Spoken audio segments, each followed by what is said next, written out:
Tapas Fleming here, tatlife.com.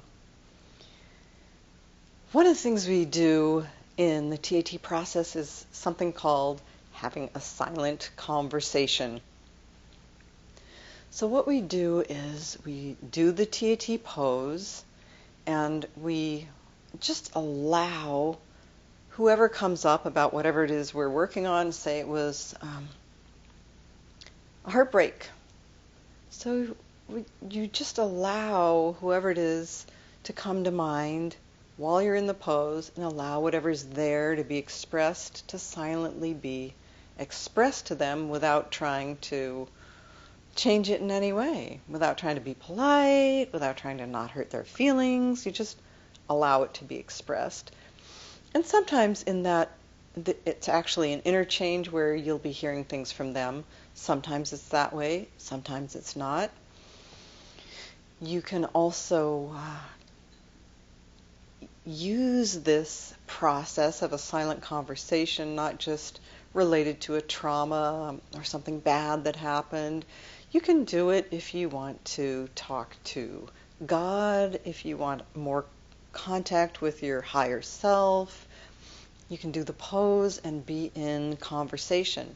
You can also use it to contact people that you want to who have died, like maybe your parents, and you want a heart-to-heart connection with them. You can do the pose and just connect with them. You can connect with anyone, anywhere, anywhen. You can connect with parts of your body. Say you notice that when you're nervous, your heart beats really hard, and it just isn't connected with what's really happening in life. It just like gets really overly scared and beats really hard. So you can do the pose and have silent conversation with your heart and say things like, whatever it is that happened that led up to your beating so hard when I get just a little nervous, that happened, it's over, you can relax now. So you can notice, you're still talking to your heart, you can notice that everything's okay here. It's really okay and it's safe and all right for you to take in that information.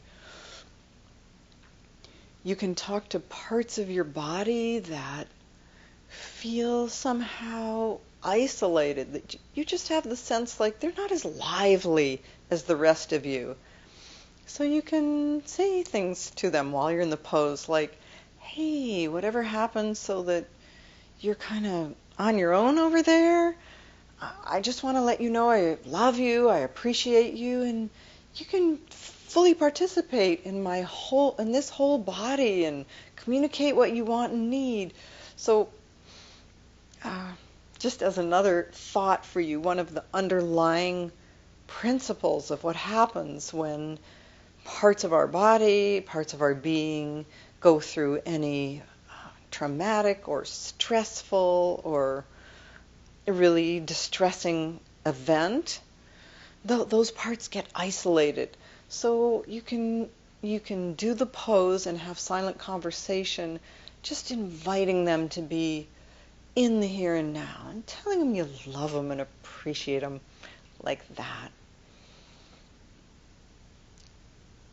It's also really nice if say you were in a relationship and you knew that you messed up and you're not in that relationship anymore and you're not in any kind of place with that person where they'd want to talk to you again.